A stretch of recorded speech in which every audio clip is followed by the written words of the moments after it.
비트코인을 주식처럼 샀다 팔았다 하겠다고 생각하면 투자하지 말아야 돼요. 그렇게 해서는 승산이 거의 없습니다. 그러니까 꾸준히 적립식으로 사 모으면서 팔지 마세요. 미국 대통령이 절대 팔지 말라고 강조를 했습니다. 아마 이분이 재임 기간 중에는 아마 책임져 줄 거예요. 팔지 마세요. 마찬가지로 암호화폐도 지수 추정할 수 있어요. 즉 패시브 펀드처럼 투자를 할 수 있는데 비트코인 프로, 이더리움 프로, 기타 알트코인 프로 해서 비트코인과 이더리움은 적립식 장기 투자를 하십시오.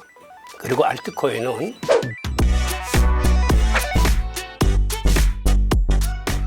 그럼 현 시점에서 그럼 비트코인을 조금 현명하게 매수하거나 매도하는 타이밍 지금 뭐 들어가도 괜찮다고 보시는지. 매수 매도 타이밍도 이건 신의 영역이에요.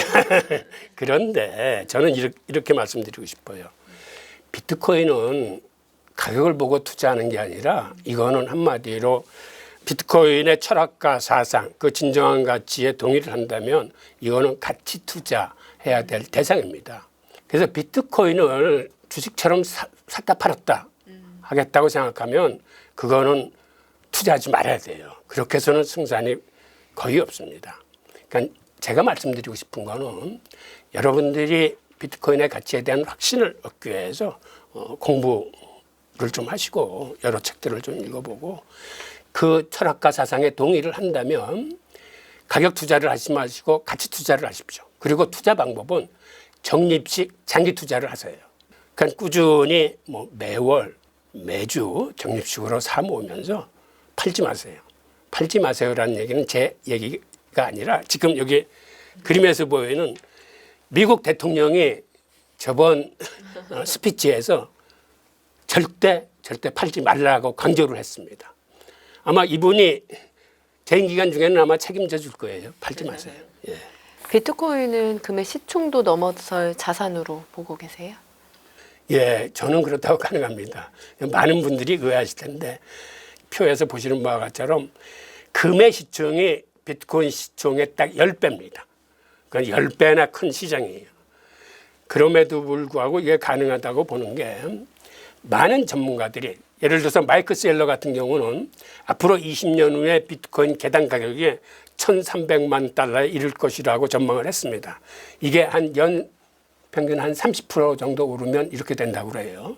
그리고 이 양반이 무슨 얘기를 했냐면 마이크로소프트 3분 스피치에서 현재 글로벌 자산 시장 총 규모가 한 900조 달러 되는데 그중에서 비트코인 시장 가치는 2조 달러에 불과한데 이게 2045년 앞으로 20년 후에는 280조 달러로 커지면서 채권 시장, 금 시장 등 이런 걸 넘어설 거라고 전망을 했습니다. 캐시우드도 2030년에 비트코인 개당 가격이 150만 달러 간다고 그랬어요. 그러니까 이런 사람들의 전망대로라면 향후 5년 이내에 금시총을 추월할 수 있습니다. 판단은 여러분들의 몫입니다.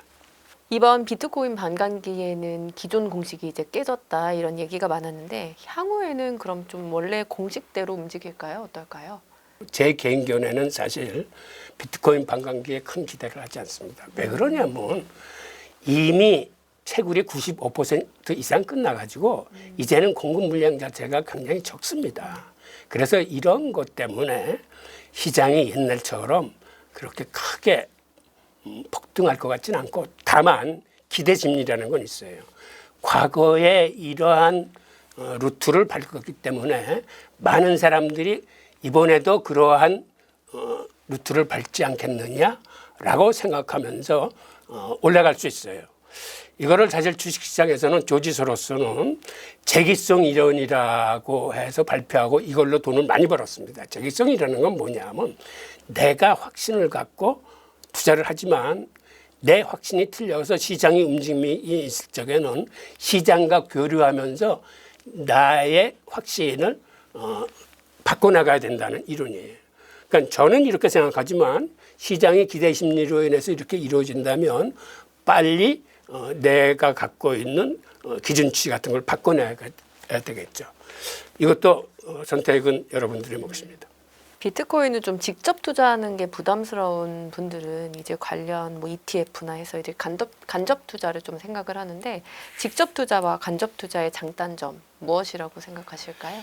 데이터를 보면 지금은 간접 투자하는 게 수익률이 훨씬 낮습니다. 그래서 굳이 비교한다면 간접 투자를 아마 권해야 될 것 같은데, 그런데 여기에는 또 어떠한 함정이 있냐면 하락장에서는 이게 더 빨리 빠집니다. 그러니까 여러분들이 앞으로 상승장이 계속될 거다라고 생각한다면 간접 투자를 권해드리고요. 그리고 이게 워낙 인기가 좋다 보니까 최근에는 그 레버리지나 인버스 등 파생 상품들이 많이 등장을 했어요. 그래서 비트코인보다 3.6배나 상승률이 빠른 MSTR 가지고도 나는 만족을 못하겠다. 나는 레버리지 2배, 3배 한번 들어가 봐야 되겠다. 라고 하시는 분들은 저는 좀 말리고 싶어요. 왜 그러냐면 이게 변동성이 굉장히 큽니다. 그리고 이 기초자산으로 뭐 11월물, 12월물 선물을 롤오버로 해서 하는 거기 때문에 사실은 관리 비용도 많이 들어요. 그래서 어떻게 보면 우리가 막연히 2배, 3배라고 생각하는데 그렇게 결과가 나오지 않을 수도 있고, 이거는 사실은 어떤 면에서는 프로들의 영역이기 때문에 이런 파생 상품에는 손대지 않으셨으면 좋겠어요. 그럼 현 시점에서 비트코인이 전체 자산 중에 한 어느 정도 비중을 두면 현명한 좀 투자라고 할 수 있을까요? 여러분들이 투자를 하실 때는 부산 투자가 굉장히 중요한데, 이 암호화폐뿐만 아니라 이제 부동산이나 주식이나 채권 이런 걸 전체적으로 보셔야 되는데, 그렇게 전체적으로 보실 수 있는 분들은 그렇게 많지 않으세요. 그러니까 가장 수익률이 좋은 비트코인에 내가 100% 하겠다라고 하면 그 100%를 아까도 말씀드렸지만, 여러분 주식시장에서 패시브 펀드 추정 전략에 가장 수익률이 탁월하시다는 거 아십니까? 이건 워렌 버핏이 4개까지 했던 건데, 지수를 추정하는 게 유능한 펀드 매니저가 공들여 뽑은 액티브 펀드보다 항상 수익률이 좋습니다. 마찬가지로 암호화폐도 지수 추정을 할 수 있어요. 즉 패시브 펀드처럼 투자를 할 수 있는데, 한마디로 도미너스 비중대로 하시면 돼요. 비트코인 60%, 이더리움 15%, 기타 알트코인 25% 해서 비트코인과 이더리움은 장기 투자를 하십시오. 그리고 알트코인은 여러분들이 직접 매입 매도 시기를 잡으세요. 아까 제가 이동평균선 120일을 얘기했는데 그게 전부는 아니고, 이건 여러분들이 주식하면서 하여튼 여러 가지 기법들을 활용해서 이건 여러분들이 정하시면 됩니다. 예. 저서에서 2008년 글로벌 금융위기가 암호화폐 탄생의 원인이 됐다 이렇게 표현을 해주셨는데, 어떤 과정을 거쳐서 좀 그렇게 된 것인지 설명을 좀 해주세요. 비트코인의 그 탄생 배경을 보면 1971년에 닉슨 쇼크로 인해서 달러가 금과의 거리가 끊어지고 난 다음에 흔히 얘기하는 근원 인플레이션 허용 한도 내에서 달러가 무제한 발행됐습니다. 그러다 보니까 어떤 문제가 생겼냐면 GDP 늘어나는 것에 비해서 금융자산이 터무니없이 빨리 늘어났어요. 즉 매 10년마다 금융자산이 기하급수적으로 100% 이상씩 늘었습니다. 그러니까 GDP는 연 한 3, 4% 느는데 금융자산은 어떤 경우에는 연 15% 내외로 증가를 했어요. 그러다 보니까 땀 흘려 일해서 근로적으로 돈을 버는 근로자보다 은행에 집어넣고 돈을 불리는 사람들이 소득이 서너 배 이상 빨라진 거예요. 그럼 사회적으로 어떤 문제가 일어나겠습니까? 소득 불평등이 심화되고 부의 편중이 일어나면서 빈익부, 부익부가 극심해집니다. 이런 상황 속에서 이 암호화폐를 개발했던 유대인 암호학자들은 이런 인플레이션이 알게 모르게 중산층을 굉장히 힘들게 한다. 그리고 우리가 안전자산이라는 달러가 사실은 가치 훼손이 생각보다 빠릅니다. 1971년에 금 1온수 살려면 35달러면 되는데 지금은 2,700불 이상이 돼요. 즉 한마디로 그 사이에 달러의 가치는 99% 이상이 훼손됐고 이 훼손 속도는 앞으로 더 빨라질 겁니다. 과거에는 10년 단위로 기하급수적으로 금융자산이 늘어났다고 그랬는데 그래봐야 2배예요. 그런데 최근 10여 년 사이에는 미국의 달러 발행액이 10배 이상 늘어났어요. 즉 앞으로 가치 훼손이 더 빠르기 때문에 이런 상황 속에서 비트코인이 사실은 이제 각광을 받고 있는 거거든요. 근데 그때 비트코인을 만들었던 사람 혹은 그 사람들은 이러한 인플레이션과 통화 교란이 금융위기를 불러오고 이러한 시스템이 이거 옳지 않다. 인플레이션이 없는 통화를 만들어야 되겠다. 그다음에 빅브라더로부터 개인의 프라이버시를 지킬 수 있는 화폐가 나와야 되겠다라는 환경 속에서 나온 게 비트코인이거든요. 한마디로 소득 불평등과 부의 편중으로 인해서 중산층이 붕괴돼 나가는 금융 자본주의는 앞으로 지속 가능하지 않다라고 봤기 때문에 화폐 생태계의 어떤 혁명을 그들이 꿈꿨다고 볼 수 있습니다. 지금 여기 보이는 그래프가 지금 미국의 금융 자본주의가 바뀌고 있다는 그래프인데 이거 옛날 제니 옐런이 연준 의장으로 있을 때 공개한 거예요.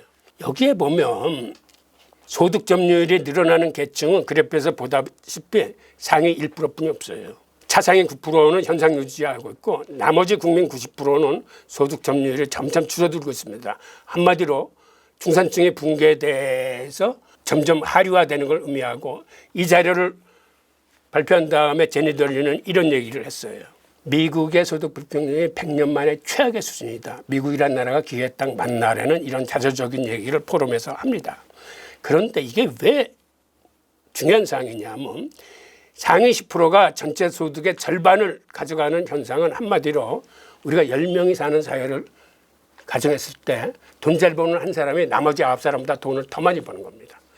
그러면 소비가 어떻게 되냐면 9사람은 대부분 다 소비를 해요. 근데 돈 잘 버는 한 사람은 그 사람의 들어오는 거를 쓰는데 극히 한정되어 있기 때문에 대부분 그들 고가 안에 이게 축적이 돼서 사회로 환류돼서 나오지 않기 때문에 내수 부진에 시달립니다. 즉 이게 현대 금융 자본주의가 갖고 있는 내재적 모순이에요. 앞으로도 이런 소득 불평등의 심화는 개선될 가능성이 없다는 게 사실은 더 큰 문제예요. 그러니까 이러한 거를 해결하기 위해서 이러한 비트코인 같은 게 개발됐다라고 보시면 될 것 같아요. 이 결과 부의 편중이 지금 어느 정도 심화됐냐 하면 이 그래프에서 보신 것처럼 이 그래프도 사실 연준이 발표한 겁니다. 미국 같은 경우 상위 1%가 전체 부의 40%를 갖고 있어요. 그리고 상위 10%가 77%. 그러다 보니까 하위 90%는 전체 부의 23%뿐이 못 갖고 있는데 특히 그중에서도 하위 50%는 거의 재산이 없어요. 전체 부의 1.4%이기 때문에 그들은 대부분 빚으로 연명해 간다고 보시면 되고 즉 한 달 벌어서 한 달 사는 사람들이에요. 이럴 정도로 부익부 빈익빈이 점차 심화되고 있기 때문에 이런 상태 속에서 중산층이 붕괴되면은 지금의 자본주의가 지속 가능하겠느냐에 의문점이 이제 드는 겁니다. 그러다 보니까 지금의 문제는 하위 50%인데 이를 위해서 지난 대선 때는 여러분 샌더스 상원의원 기억하실 겁니다. 이 사람이 나와서 상위 1%에 대해서 부자 증세를 하자라고 했을 때 논쟁이 많았는데 이 양반이 이런 거를 공론화시킨 하여튼 1등 공신입니다. 그리고 지금 그래프에서 보시는 것처럼 과거에는 자본 집사가 10년마다 2배가 증가했지만 지금 이 그래프에서 보시면 최근 10여 년 사이에 4대 통화의 증가율이 10년 만에 10배 정도 급증했습니다. 그러니까 이런 상황 속에서 저희들이 지금 살아가고 있는 거죠. 가산자산 과세가 반대 여론을 못 이기고 이제 2년 뒤로 유예가 됐는데요. 가산자산 과세에 대해서는 교수님 좀 어떻게 보고 계실까요? 소득이 있는 곳에는 과세를 해야겠죠. 그런데 문제는 이게 공평성입니다. 금투세는 폐지하는 마당에 가상자산에 대해서 세금을 내는 건 이건 형평에 맞지 않고 그다음에 지금은 여태까지는 가상자산 자체를 적대시했기 때문에 이게 뭐 회계계중이나 세금이나 사실은 구비되어 있는 게 하나도 없어요. 그래서 우리나라 같은 경우는 선진국들이 어떻게 법을 만들고 그들이 어떻게 하고 있는지를 지금 열심히 보고 그들을 빨리 쫓아가야 됩니다. 우리는 사실은 황무지예요. 그래서 이걸 조목조목 따질 게 아니라 특히 독일 같은나 스위스가 빨라요. 그들이 하면 6개월 뒤에 미국이나 캐나다가 쫓아가는데 미국이 전향적으로 바뀌면서 우리는 사실은 미국을 그대로 쫓아가면 될 것 같아요. 예. 비트코인을 가장 많이 보유한 기업 마이크로스트래티지가 화제인데요. 이 마이크로스트래티지가 어떻게 투자를 하길래 이렇게까지 수익률을 높게 유지할 수 있는지. 한마디로 마이크로스트래티지는 여러분들이 잘 아시겠지만 지난 4년간 비트코인을 꾸준히 지금 모아서 지금 아마 38만 개 이상을 갖고 있어요. 그러다 보니까 비트코인 가격이 상승하는 것보다 훨씬 더 빠른 속도로 기업 가치가 올라가고 있습니다. 그래서 지금도 전체 유통 물량의 한 2.3% 정도를 그들이 갖고 있는데 아마 앞으로 10년 후에는 4% 이상을 보유할 걸로 전망이 되고, 그리고 이것도 비트코인 관련 기업이기 때문에 투자 전략도 비트코인과 마찬가지로 저는 적립식 장기 투자를 추천드립니다. 그러니까 지금 이 주식이 좀 과열돼 있는 양상이 있어서 변동성이 심하거든요. 그러니까 이런 주식들은 조금씩 분할 매수를 함으로써 크게 변동성에 노출되지 마시고 비트코인을 담아가듯이 이 주식도 담아가면 좋을 것 같습니다. 비트코인 가격이 앞으로 좀 폭락할 가능성이 있다면 무엇인지 궁금하고, 또 위협할 뭐 리스크 있다면 한번 짚어주세요. 과거에는 선물 시장이 세력들에 의해서 그 웩도덕 현상이라고 그러죠. 꼬리가 몸통을 흔드는 걸로 많이 악용됐어요. 그런데 앞으로는 이제는 생태계가 점점 커지면서 옛날과 같은 변동성은 이제 그렇게 쉽게 오지는 않을 겁니다. 과거에는 툭하면 80%, 90%씩 곤두박았는데 이제는 현물 생태계가 커지면서 조정이 오더라도 건강한 조정, 한 20-30%의 조정이 오는데 단 예외는 있어요. 신용 경색이 들이닥친다거나 혹은 글로벌 금융위기가 오면은 다른 자산 빠지듯이 비트코인도 일단은 빠집니다. 그런데 나중에 다른 자산군에 비해서는 빨리 빠져나올 거예요. 예. 오늘 교수님과 함께 비트코인 시장에 대해서 함께 이야기 나눠봤습니다. 교수님 오늘 말씀 감사합니다. 예, 감사합니다.